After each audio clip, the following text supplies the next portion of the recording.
Cairo, Seattle. It's time to get schooled with a professor, John Clayton.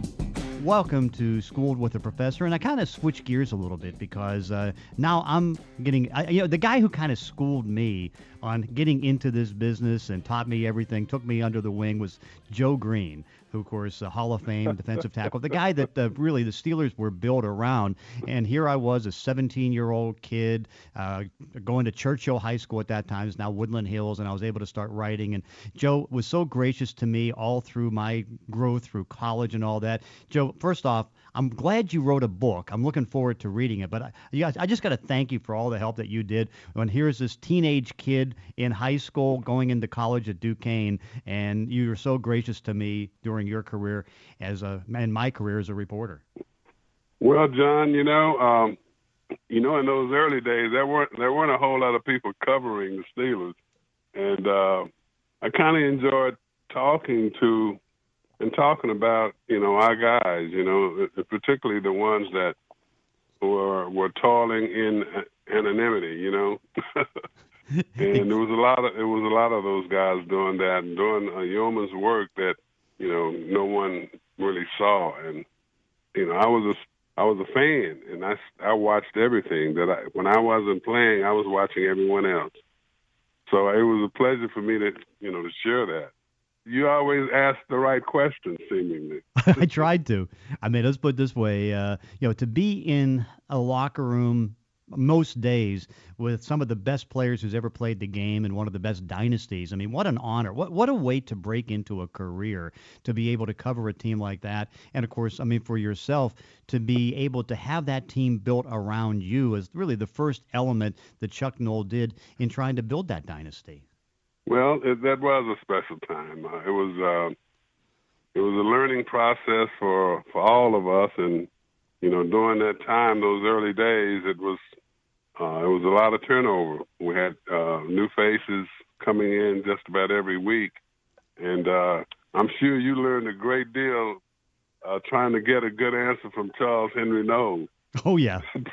That's for sure. Because when you're sitting across the desk or sitting across a table at a press conference, and knowing that he's so much smarter than anybody in the room, it was not intimidating because he was always gracious. But I still remember the times I would go into his office every Friday when I was at the Pittsburgh Press, and you ask him a couple questions about, hey, how's Franco's injury? Oh, it's fine. Okay. Very brief answers, and then he'll say, now, did you listen to the report on NPR while I was driving into town? I mean, he would tell me details of the weather conditions around the Pittsburgh area, the lake effect. I mean, if it was non-football, he'd go into it. When it was football, the answers were detailed, but not as elaborate. That was one of the things that he told his team, that you guys got to understand that the press has a job to do. That job is different than yours. You don't have to do it for them, but you do need to give them their respect. And I think that went a long way with me and a lot of guys in our locker room. Well, one of the great parts about Chuck, as you know, he never really kept everybody quiet. I mean, he allowed the players to speak out, be respectful, say what they want. And I know through the years, it's like the only time that anybody would take any shots at anybody. Because, again, remember the great wars against the Oakland Raiders and the Houston Oilers and that. Yeah. But really, there was such a respect there. It was like the only time there was any kind of, back and forth was when Burt Jones was there for Baltimore. It was like that was the one guy that seemed to bring out the negative. Yeah, I don't know why, but he kind of brought out the negative for the defensive line too for some reason. I think it was because he was always talking back to us, and we just didn't. For a lot of quarterbacks, guys like Greasy and Stabler, we just didn't. You hit them, you tried to get them down, but it wasn't like you did nothing extra. But with Burt, it was always extra. It was. I don't know why. And my opinion was that I thought that, he tried to. He was always talking back to the defensive line or anybody that would listen to him. And then you were able to get him so many times. Well, first off, let's kind of go back because I know I'm sure you did this in the book, and of course you have the book coming up at the beginning of the month, Mean Joe Greene Built by Football, and we'll get into the details of that. But kind of describe the Steelers when you first got there, because what ended up being one of the best dynasties was really coming off one of the worst stretches of football at the NFL at that time, because the Steelers were at the bottom of the league. Oh, it was terrible. My first year, back in '69, and you were still in junior high. Yeah. We were 1-13. In the first ball game, we won that versus Detroit, and it was downhill ever since. And our workout facilities, our training facilities were out in South Park, and it was in the first aid building of the fairgrounds, and our locker rooms were in the basement, and kind of like a little dungeon, and one of the outside walls was the back of my locker. In November and December, when the weather was very, very bad there, ice and snow, my locker would ice up, the back wall would ice up. And, can you imagine that? Unbelievable. Being in your locker and it's ice on the wall, the back wall of it. And that was just, it was bleeding through the bricks. Mm-hmm, mm-hmm. And this was, that was where we were. And the fields were kind of sloped at about probably maybe a 10 or 15 degree angle. And when the weather got really bad, we went inside. It was a barn. There was dirt on the floor. It was just the ground, and the roof may have been maybe 8-9 feet. So it was really tough, and it was not a good place for anybody to practice football, let alone the NFL. But then, we moved to Three Rivers the next season, and the atmosphere got so much better. The climate was outstanding compared to where we were. And I think we may have won 4 or 5 ball games. And things just got better, even though, we were still, under 500. But it started to move in a positive direction. And I think that's why Chuck was able to stay until the '74 season when we won that Super Bowl, because everyone could see the progress. Even though it was slow, it was good progress. And in '72, we won our first divisional championship in the history of the Steelers. So we started to improve.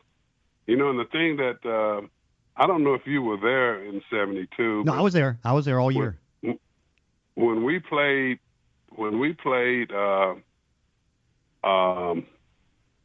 the Dolphins, I think in the championship. No, that was the Raiders. We played the Raiders after that game. This was the Immaculate Reception right game, and the locker was it was more reporters in the locker room than players. And that was quite different than how it had been in Pittsburgh, where, we just hadn't, well, I guess over the course of that '72 season, we probably started to get a little bit of national attention. But prior to that, it all seemed kind of local, Well, I still remember that game against Miami where it was like, I think it was New Year's Eve, and it was almost like 72 degrees. Yeah. and all of a sudden here's a punter running right down the middle of the field for what turned out to be the biggest play of the game. Yes, it was. Seipel. Yeah. When I used to coach that in Miami, and he told me I told him what they called it. Get him. And, we used some really flowery words in that. Get him. Because it looked like we were running interference for him. Oh yeah, because running down there, like people didn't recognize that he had the ball. those were the days, prior to that 72 season. It seemed like every time we did something good, there was a penalty. There was something that was going to negate the positive. And Chuck just hung in there. He hung in there, and he just told us that he gave us a list of things that we needed to do, and if we accomplished those things, we were be in a position to win. If we didn't, we wouldn't. And slowly, you started to gather enough information about what he was saying that, okay, we need to follow his instructions. We need to believe in him. And I think that as more and more people in the locker room began to trust Chuck, our records start to improve, and we start to become more competitive.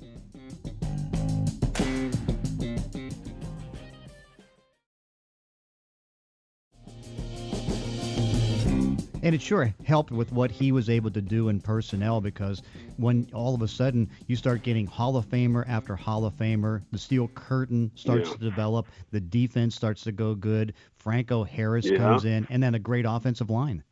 No doubt about it. I was in '69, and Terry Bradshaw and Mel Blount in '70, and Jack Ham in '71, Franco in '72, and when in '71 was Dwight and Ernie. Elsie and I came in at the same time, and in '74, literally four Hall of Famers. Lambert and Wagner and I'm sorry, Webster. Yeah, it was pretty good. It was pretty good, and the thing about it, I think that when new people came into the locker room, they just seemed to fall right in place under the philosophy of Chuck, because he had a lot of emissaries and a lot of people that started to believe. A lot of the teammates started to believe in Chuck, and we were passing along, the words of wisdom. After we got him from Andy Russell, exactly. The captain would always share with the locker room what Chuck was talking about. Talk about the feeling of being a player and a leader on a team that was so dominant in winning 4 Super Bowls in 6 years. Well, John, it was, I felt just right in line as a believer in what was going on with the Steelers and with the team. And every opportunity I had, I shared with anybody in the locker room that would listen. And if anything came down the pike that was not consistent with what we were trying to get done, I would voice my opinion about it. And that was easy. That was easy because I wasn't alone in sharing, those thoughts. And I think a lot of us picked up that mantle, of sharing what we thought, the Pittsburgh Steelers were about. And I think the strength of the group was that, people always thought that, and as you just stated, that Joe Greene being the leader, but I never looked at it that way, and I don't think it ever was that way. I think it was, okay, I would take that as being one of the leaders. We had any number of guys, that led, but we all led in different ways, and I think that over the course of our time there winning, every one of us led at some point in time on some given day when that appointed leader wasn't leading, and somebody was always there to pick up the baton and provide what was needed that particular occasion, whether it's in the locker room or whether it's in the practice field or whether it's in a ball game. There was always someone that could set the course properly. And because I came to believe that over the course of a 16-game schedule, I don't think one person can be consistently on top of his game, physically, on top of what is coming, emanating from his body, emotionally, everything. And that person needs help also. That's supposed to be providing the leadership. He needs help. And I saw that over the time that I was there. So that's why I believe that the strength of our football team was that we had the leaders at every position all the way through. And at some point in time, we all led in our own ways. Some verbally, most of it was action on the field, or how that person carried himself in a particular situation. The whole gamut, and I think that's what helped us sustain ourselves over those years. You know, John, I don't recall us losing once we established ourselves as a Super Bowl champion and a contender. We didn't lose to anyone under 500, anyone that could that shouldn't beat us. Mm-hmm. Now we lost to the team that was obviously capable, but none of those teams that was way under 500. Nobody. And what I'm talking about now is consistency. We had a degree of consistency about us, and I think that was because of Chuck Noll and the leadership that he provided and that he shared with the team and the way he coached. It was a special time, no doubt about it. Hey, so now tell everybody how you can get your book, because Mean Joe Greene, Built by Football, is going to have those stories and more. Where can everybody get this? Well, it's going to go. The first release, I think, is in the first week in April, and you can order it on Amazon. Yeah. Well, that'll be great. So it's Mean Joe Greene, Built by Football. Joe, it's great to catch up with you again. I hope I see you here at the Hall of Fame reasonably soon, or if not sooner.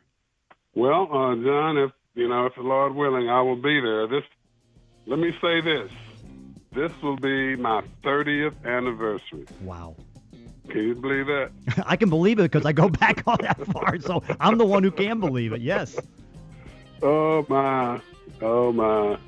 Hey, Joe, thank you so much. Thank you. It's a pleasure. That's it for this week's edition of Schooled. You can follow me on Twitter at Clayton ESPN. Thanks for listening. Class dismissed.